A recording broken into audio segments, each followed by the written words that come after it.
Welcome back to another episode of the Health Bridge podcast. I am your host, Holly B. And as always, I am so grateful and thankful to have you here listening in.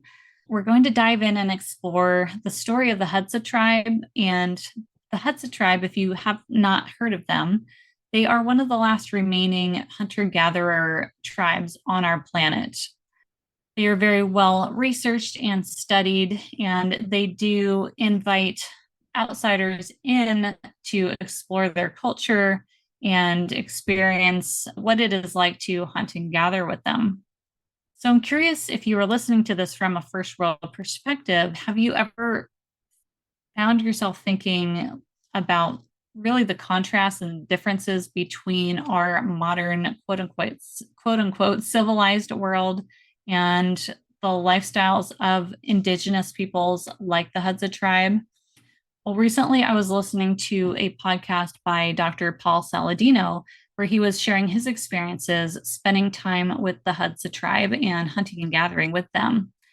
He highlighted a very powerful lesson, which is the way we perceive the world can dramatically shape our understanding of happiness and prosperity and fulfillment.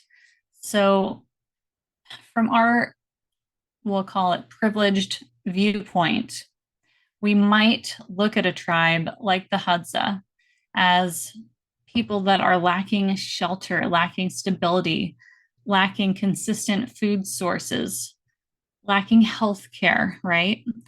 We could easily be tempted to look at the bustling cities that are now surrounding and encroaching on this tribe and think, well, those cities, those places are full of all these resources and opportunities that the Hadza are missing out on.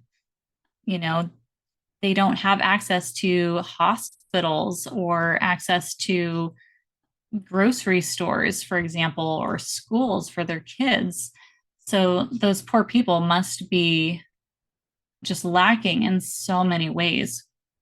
But here's the twist that Paul Saladino highlighted, which is during all of his really intimate interactions with the Hadza, he noticed something very interesting and very incredible, that despite our preconceived notions, the Hadza were a community that were brimming with contentment and joy. So, whereas when he was in the cities, in these resource rich areas, these people were often really struggling to find happiness and meaning in their lives. So it's a very stark contradiction, which led to an intriguing question, which is why should the Hadza worry about shelter and food when their centuries old lifestyle has shown them and proved to them that the land provides everything that they need to have a happy and stable life? So their perspective is rooted in their experience and has granted them a really unique understanding of what abundance means. I think in the Western mindset, abundance and prosperity means it, or it's translated to mean financial gain. And we've detached abundance or prosperity from emotional abundance and prosperity, abundance that we can access through community versus our checkbook, right? So this is really where I think the treasure lies for us. And that is this mindset shift. So the Hadza, they embody this abundance mindset, one that believes that everything that is necessary for survival is already available. It's a perspective that contrasts very sharply with the scarcity mindset and the victim mindset that often, really plagues our modern societies.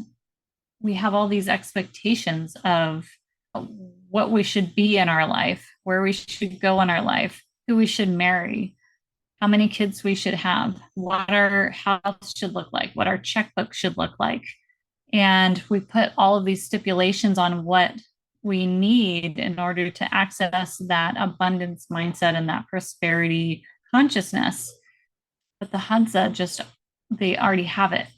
They know they already have it. They know that they don't need anything outside of what they have in order to create that. So if you've ever caught yourself focusing on what is lacking, what is not working, what you don't possess, it might be time for a little bit of recalibration here and a refocus.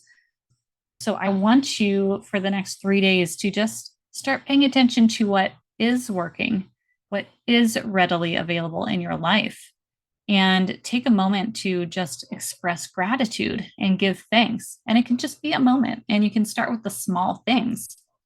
But implementing that little practice can really transform your whole outlook on life and where you fit into that life. So, as you begin this practice, you will gradually notice that what you've been seeking has actually been there all along. And I'm not necessarily talking here about like manifesting material possessions, right? Granted, those things can definitely happen, and you will see that happening as you define this process and it flows better. But what I'm talking about is the true abundance, the true prosperity, the true spirituality that is in your life, the true community and love that is in your life that will express itself that much more openly to you the more you seek it out by acknowledging it and expressing your thanks for it. And express your thanks for it before it even shows up in your life. That's really an important lesson, too. So give thanks as if things have already happened. And you will just start seeing the accumulation effect of this mindset and of this perspective shift. So, as I wrap up today, I just really want to encourage you to just embrace this powerful lesson about perspective. Take a step back, reassess your mindset, and really make a promise to yourself to embrace this journey of gratitude and abundance and just try it out for size. Like I said, try for 3 days, but do it consistently for 3 days. Always be looking for something to be grateful for something that was easy today. I used to always be stuck in the mindset of why is everything so hard? Why does everything have to be so difficult? So when I shifted to just the littlest things like, oh, that was easy today. Oh, I hit all the green lights today. That was easy today. Thank you. Thank you, universe, for providing that for me. Those little things all add up, and you start seeing just how many things actually are going right for you. So I invite you into this practice. I want to hear from you. I want you to tell me how things have shifted for you after you've done this for 3 days or for a week. And let me know. Let me know what you've noticed. Also, I invite you to follow me on my Instagram if you aren't already. That is at I am Holly Beck. I have that linked in the show notes. You also can find a link in the show notes to apply for a clarity call with me to just have a conversation. And let's dive in and let's see if we can figure out some game-changing shifts, whether that's in mindset or in your lifestyle, that can really help to boost your overall experience of life and help you manage any health concerns that you are dealing with at the moment. So thank you again for listening in. Please subscribe to this podcast if you don't already. And I look forward to seeing you again on another episode of the podcast.